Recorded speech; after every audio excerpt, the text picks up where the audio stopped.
Election commission के मेंबरान से मुतालिक मामला ज़ेरे इल्तवा था। उससे मुतालिक खबर यह है कि कौमी असम्बली में कायदे इस इख्तलाफ शहबाज शरीफ ने इलेक्शन कमीशन के 2 मेंबरान के लिए वज़ीर आज़म को नाम तजवीज़ कर दिए हैं। अपोजिशन लीडर शहबाज शरीफ ने वज़ीर आज़म इमरान खान को जवाबी खत लिखा है, जिसमें उन्होंने इलेक्शन कमीशन के लिए सिंध और बलूचिस्तान के लिए 3-3 नाम तजवीज़ किए हैं, जिनमें बलूचिस्तान के लिए शाह मोहम्मद जतोई, नूर मस्कान जई और मोहम्मद रऊफ़ अता के नाम शामिल हैं, जबकि सिंध के लिए जस्टिस रिटायर्ड अब्दुल रसूल मेमन, जस्टिस रिटायर्ड नूरुल हक कुरैशी और खालिद जावेद के नाम तजवीज़ किए गए हैं। वज़ीर आज़म इमरान खान के सेक्रेटरी ने शहबाज शरीफ को इलेक्शन कमीशन के मेंबरान की तकर्री के लिए खत लिखा था, जिस पर अपोजिशन और अपोजिशन लीडर ने एतराज़ किया था, जिसके बाद वज़ीर आज़म इमरान खान ने खुद शहबाज शरीफ को खत लिखकर इलेक्शन कमीशन के मेंबरान के नाम तजवीज़ करने की दरख्वास्त की थी।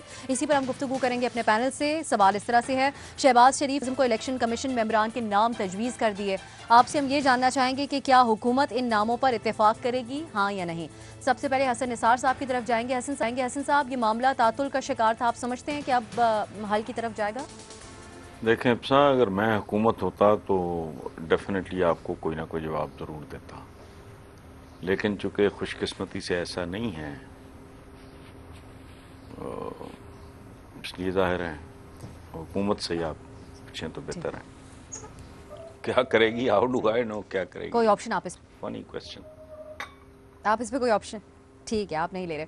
सलीम साफ़ी साहब, पहले यही बात थी कि मुशावरत नहीं कर रहे वज़ीर आज़म साहब शहबाज शरीफ साहब से।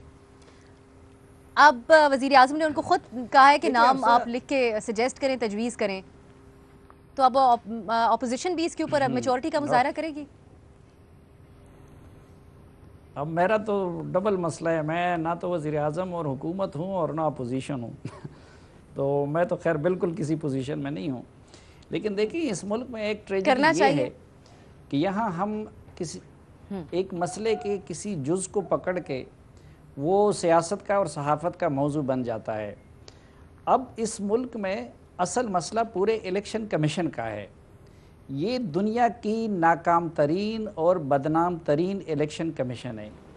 आज तक इसने कोई एक भी इलेक्शन ऐसा नहीं किया जिस पे आधे मुल्क से ज़्यादा लोग मुतरज़ हों।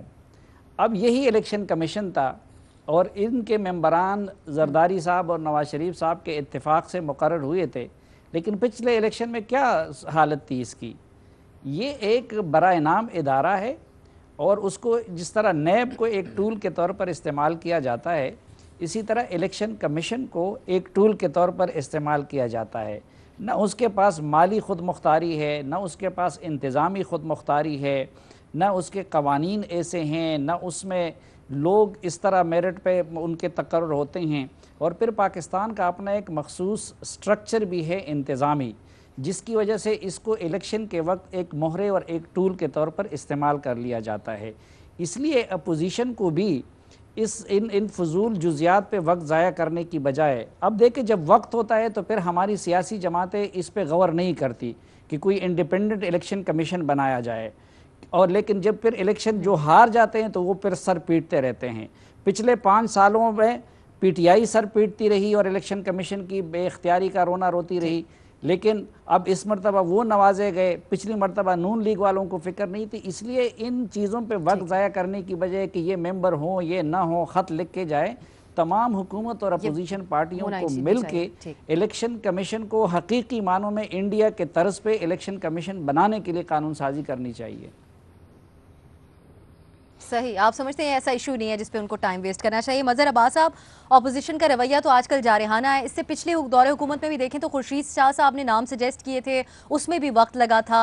तो अब जो अपोजिशन है वो इसके ऊपर सियासत करेगी या फिर इत्तेफाक हो जाएगा हुकूमत और अपोजिशन का इस मामले पर और वक्त ज़ाया नहीं किया जाएगा? देखिए, पहली चीज़ तो ये कि ये इलेक्शन कमीशन अगर अपने इख्तियारात इस्तेमाल करना चाहे तो ये बिल्कुल इंडिया की तरह तर्ज का इलेक्शन कमीशन है। आप अगर इसके पूरे कवानीन पढ़ें और अपनी पावर्स अगर ये इस्तेमाल करना चाहें तो बिल्कुल कर सकते हैं, करते नहीं हैं।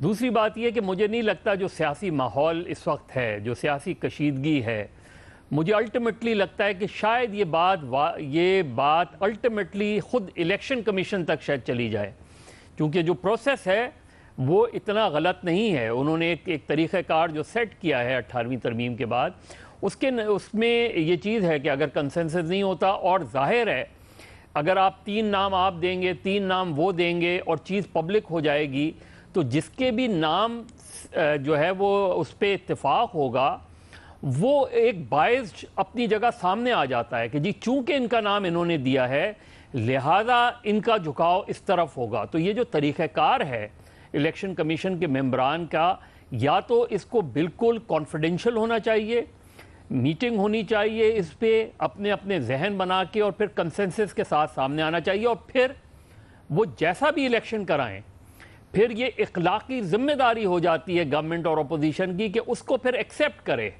ये नहीं हो सकता कि आप कल फ़खरुद्दीन जी इब्राहिम पे कंसेंसस बनाएं और फिर उन पे उंगलियां उठाएं, कल आप किसी एक इलेक्शन कमीशन के उस पर आप इत्तेफाक राय करें और फिर आप ही उस पर तनकीद और वो उसकी तस्दीक तक करें उसमें।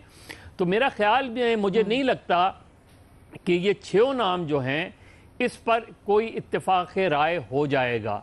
जो सियासी कशीदगी है उसमें तो पार्लियामेंट्री कमेटी के ऊपर भी मुझे नहीं लगता कि वो कर पाएंगे। मुझे लगता है कि अल्टीमेटली ये जो चॉइस है ये शायद उस तरफ चली जाए अगर कानून इसकी इजाज़त देगा, क्योंकि जो कशीदगी है उसमें तो मुझे कोई इत्तेफाक राय होता नज़र नहीं आ रहा। जो सियासी कशीदगी है उसकी वजह से आप नहीं समझते कि इन नामों पर इत्तेफाक होगा, नई ऑप्शन ले रहे हैं। महमल, जो हुकूमत और अपोजिशन का इस पे अब रवैया है वो हमने अपने इंट्रो में भी बताया है, तो आपके ख्याल में अगर नहीं इत्तेफाक होता तो किसकी कोताही होगी उसमें? देखिए, अब सब पहली तो चीज़ है कि वाकई ये क्वेश्चन थोड़ा सा ज़रा अजीब सा है, क्योंकि हमें तो नहीं पता कि उस पर एग्री करेंगे कि नहीं। ज़ाहिर बात है, ना मैंने खान साहब को कॉल किया है, ना मैं गवर्नमेंट हूँ कि मुझे पता हो कि वो एग्री करेंगे कि नहीं। लेकिन हाँ, जिस तरह ये बात है कि ट्रैक रिकॉर्ड जिस तरह आप देखते हैं, हमें एक चीज़ नज़र आई थी ये नासिर खोसा साहब के नाम के ऊपर, जब वो CM पंजाब केयर टेकर के लिए हुआ था तो PTI मान गई थी शहबाज शरीफ साहब वगैरह के साथ, वो एक नाम की कंसेंसस बन गई थी। लेकिन जब मीडिया से और सोशल मीडिया के ऊपर ज़रा प्रेशर भी आया, फिर हारून रशीद साहब ने ये भी कहा, सॉरी महमूद रशीद साहब ने ये भी कहा कि जी नवाज शरीफ साहब ने उनकी बड़ी तारीफ़ की है, और फिर हमारे अपने लोगों ने कहा ये हो सकता है नून लीग से एफिलिएटेड हो, इनके अपने बंदे हो, तो इसलिए अब हम नाम वापस ले रहे हैं। तो इस तरह की चीज़ें हो जाती है। तो पहले फेज़ में मुझे नहीं लगता कि शायद ये माने गवर्नमेंट। ये हो सकता है कि फिर जाहिर बात है जिस तरह उसका प्रोसीजर है कि वो कमेटी में जाएगा, कमेटी में भी ना कंसेंसस हुई तो फिर आगे इलेक्शन कमीशन में जाएगा। तो हो सकता है कि वो अभी पहले फेज़ में तो ना माने, उसके बाद देखा जाएगा कि क्या होगा। बट ऑप्शन नहीं होता हुआ आपको इत्तेफाक नजर नहीं आ रहा। बाबर साहब, ऑप्शन मैं नहीं लूंगी क्योंकि जाहिर बात है हमें नहीं पता। हाँ, नहीं का ठीक है बाबर साहब, लेकिन ये सवाल इसीलिए पैदा होता है कि जो पीपल्स पार्टी का रवैया वो ये है कि एक लात मार के हुकूमत गिरा देंगे। नून लीग का भी हमारे सामने ही है इस वक्त जो जारहाना अपोजिशन का रवैया, उसमें आपको इस छोटा सा मामला है इत्तेफाक होता हुआ नजर आ रहा है इसके ऊपर? नहीं, मुझे इसलिए नहीं नज़र आ रहा क्योंकि हमारे माशरे का रवैया ये है। ये महमल ने बड़ी अच्छी एग्जाम्पल दी नासिर खोसा की। आप किसी से भी अगर बात करेंगे तो वो कहेगा कि नासिर खोसा की इंटेग्रिटी के ऊपर कोई बंदा डाउट नहीं करता। एक सरकारी अफसर है, कभी इसकी हुकूमत है कभी उसकी हुकूमत है। जब उनका सीनियरिटी का टाइम था तो उस वक्त PMLN की हुकूमत थी तो उनके साथ उन्होंने सर्व किया, लेकिन सब उनकी इंटेग्रिटी की रिस्पेक्ट करते हैं। लेकिन उसके बावजूद उसके अंदर हमने देखा कि उसे कंट्रोवर्शियल बना दिया गया। तो हमने इस मुल्क में एक ऐसी इन्वायरमेंट क्रिएट की है कि कोई भी इज़्ज़तदार शख्स पब्लिक सर्विस नहीं कर सके, क्योंकि हम इंडिपेंडेंस पे और इंटेग्रिटी के ऊपर बिलीव नहीं करते हैं। माशरे के तौर पे हम लॉयल्टी के ऊपर बिलीव करते हैं। सो जिसने जिसका नाम दिया हम कहते हैं ये उसका बंदा है।